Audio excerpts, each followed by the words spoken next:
Today, law of sines. And law of sines is going to be a special relationship that lets us solve triangles for some of the missing pieces. When they give us some of the angles, some of the sides, and we're supposed to find all the rest of those. We're first going to look at this example and think about, well, if we don't have law of sines, based on what we know right now, how could we figure out what's missing? We won't actually go all the way through and solve it this way. I will use what we know to show you the relationship that is the law of sines, and then on another slide we will actually solve this one with the law of sines. So right now, if we wanted to solve for the missing parts, the angle is going to be easy because they give us two angles. So everybody, what's my missing angle A? It's going to be 100 degrees, and we did that using triangle sum. So that part was easy. Now, if I wanted to get M and K, can't use Pythagorean theorem because this isn't a right triangle. What I would have to try to do would be to draw this line down through the middle here and say this is H. And then, using the 50 and the 7 and the H, which one of our three basic trig ratios is that going to use? Sine, so I could say that the sine of 50 degrees is opposite over hypotenuse, so H over 7. So I could say H is 7 times the sine of 50 degrees. And I could do the same thing with the 30, the M and the H, right?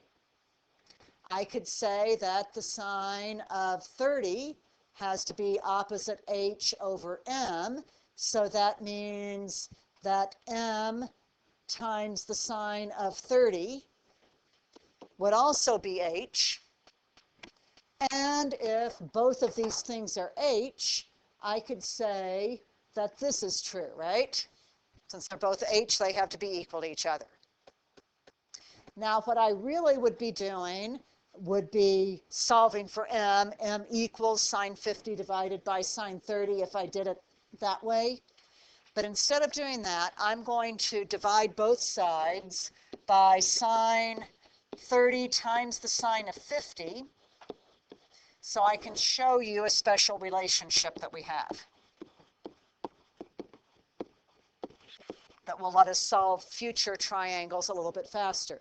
So in the first one, the sine of 50 cancels both times, and in the second one, the sine of 30 cancels both times. So I am left with 7 over the sine of 30 equals M over the sine of 50. Now let's look at my original triangle. I'll get H out of the way for the moment.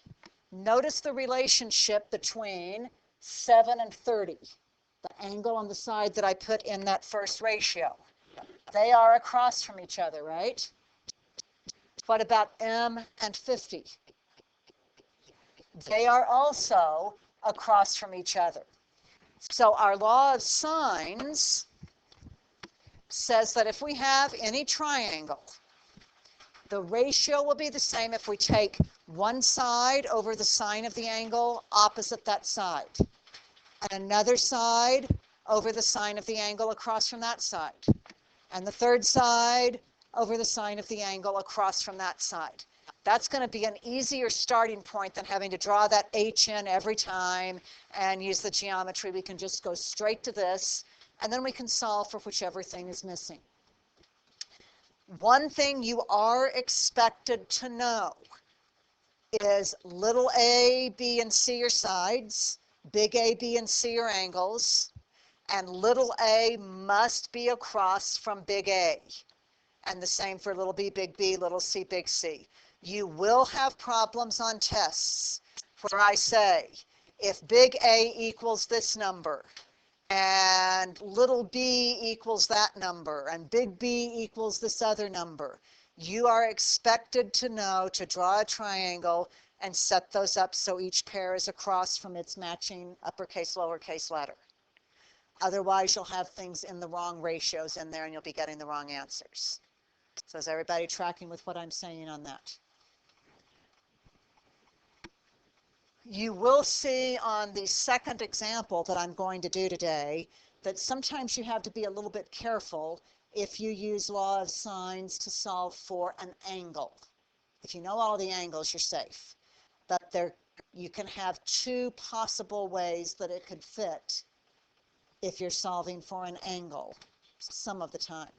Your book's not going to give you ones this hard just yet, but I'm going to do an example today that shows how that may happen and what to do about it. So back to that same triangle that we just had, but we're not going to mess with drawing the H line through there. We're just going to set this up with the law of sines. Now the trick for using law of sines is that you start off with one opposite pair where you know both numbers. You've got to have one of those where you know both of the numbers. So I'm going to say 7 over the sine of 30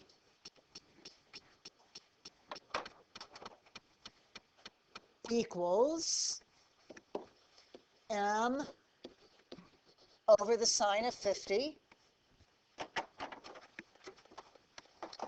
and k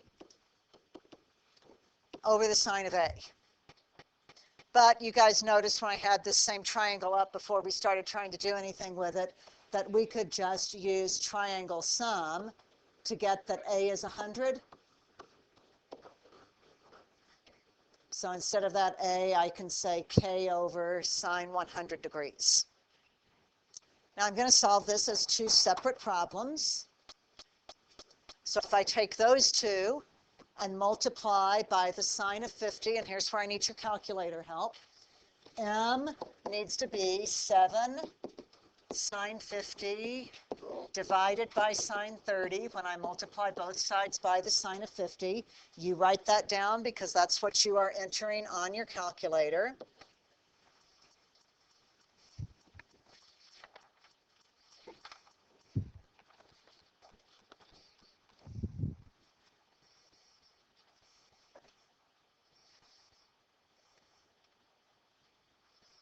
Pete, you have an answer for m? Thumbs up, thumbs down. Anybody else? 10.725. Okay, so now we know A, we know M, we're only missing side K. So this time we use 7 over sine 30 as K over the sine of 100, multiply both sides of that by the sine of 100, and we have 7 sine 100 divided by the sine of 30 is K. And help me out again with your calculators, please. So Jimbe, what'd you come up with? 13.787. Anybody else getting that? And with that, we have solved that triangle. They gave us three things, and we found all three of the missing ones and put boxes around them so it's easier to grade. Everybody good there? Okay, this is the kind you're going to have in today's homework. But let's go ahead and take a look at one of the harder kind. Let's suppose that they started off telling us that little a was 10, and let's see, if AB, this must be C, and big C is 23 degrees, and little c is 7. Then we try to draw a triangle, and so it's like, okay, we need to draw one angle, so it looks cute, it's 23 degrees. And I'm not real sure about the rest of the triangle, but the side across from that needs to be 7. And this side, and then it doesn't matter whether I put A or B on which one of these. But once I put a big A down, the side across from that I have to label with a 10. And once I put big B down, the side across from that I have to label as little b. And that's one way I might have drawn that triangle. And we're going to solve that way first. But I could also have drawn my triangle where instead of the 7 going like that, my 7 might have gone like this, right? And in that case, I've got an obtuse angle here for A. So I need to solve this one both ways because I don't know whether A is really supposed to be acute or obtuse. So I'm going to pull this one out of the way for now. And always do the acute way first. It'll save you some time on your calculator if you do that. This one is different from the last one. We only know one of the angles. So we are going to have to use law of sines to get one of the other angles. We can't start off with triangle sum. So what we are going to do, we do have one opposite pair, so that's good. So we're going to say that 7 over the sine of 23 equals. Now, it's not going to help me if I do little b over the sine of big B, because those are two other things that I don't know. But if I do this pair, I know one of them and I only need the other one. So I'm going to say that this equals 10 over the sine of A. So then if I do my cross product, 7 sine A equals 10 sine 23. So that means that the sine of A is 10 sine 23 over 7, right? So if I need A, what do I have to do on my calculator? Everybody? Inverse sine. So A is the inverse sine of, now be sure you do that fraction template in there so that you're doing 10 sine 23, and then you can go down in the denominator with the 7. It is not 10 times the sine of 23 sevenths. So 10 sine 23 has to all be the numerator, and then 7 is the denominator of that whole thing.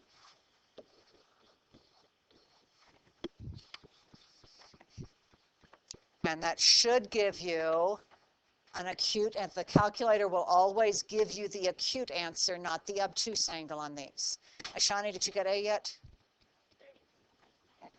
So 33.931, that's degrees because it's an angle.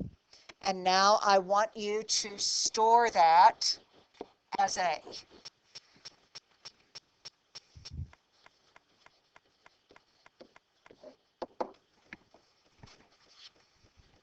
So now if we look at our triangle, we know the 23 degrees, we know the 10, we know the 7, and we also know what angle A is now. What should we find next?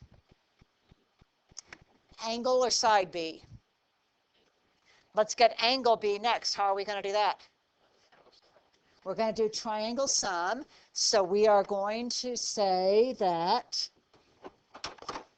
angle B is 180 minus 23 minus our stored value of A.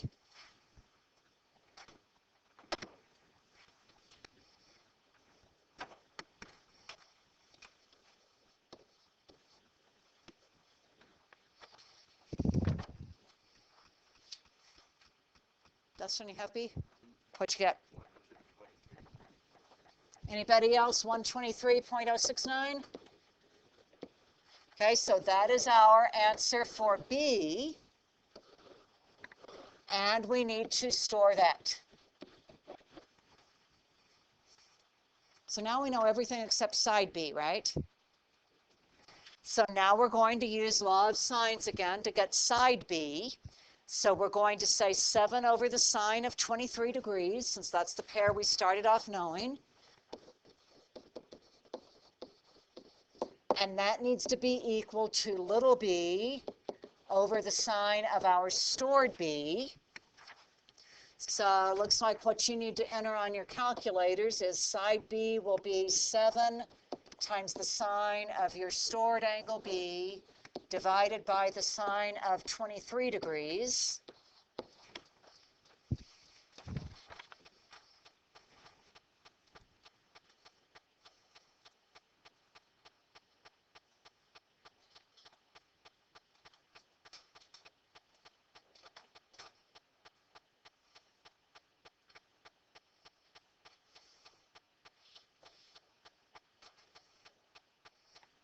Just about there. Olivia, what'd you get? So 15.013. And that is our case 1. So I'm going to take a look at the picture. Sometimes problems will ask you to kind of sketch and label the graphs. Sometimes you don't have to do that. So side B was 15.013. And let's see, angle A we said was 33.931 degrees. And angle B was 123.069. Okay, mine isn't drawn that great to scale. That doesn't really look obtuse. But sure enough, I've got my biggest angle and biggest side are opposite each other.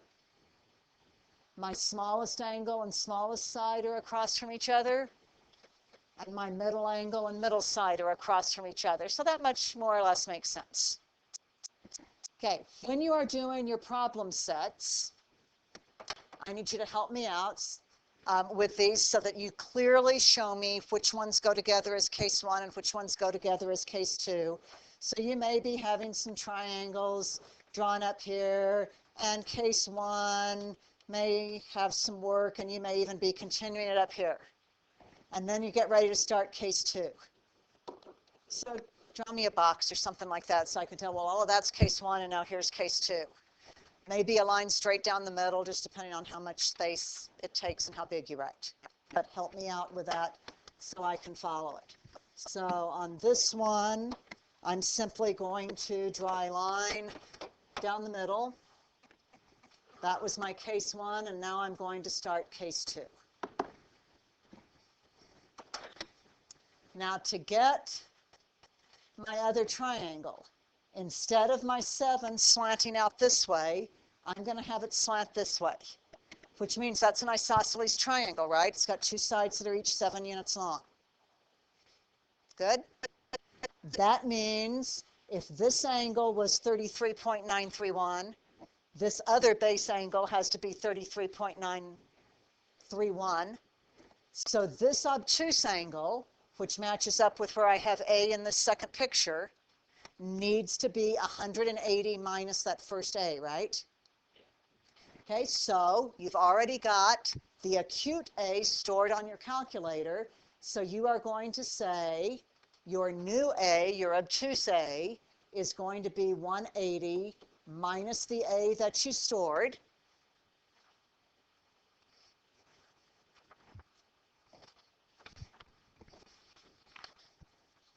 Which is going to be how much? Abby, what do you get?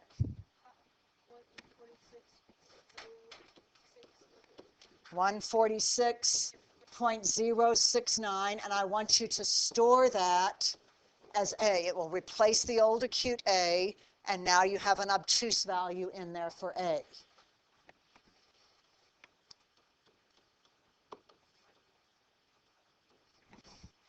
Now what do we do to get our new B? Triangle sum again. So our new B is going to be 180 minus 23 minus this new A. So if you wanted to, you could just find that line, copy it, repeat it, and hit enter. Maybe just as easy to enter 180 minus 23 minus A again. And what do we have for our new B? Natalie, what'd you get?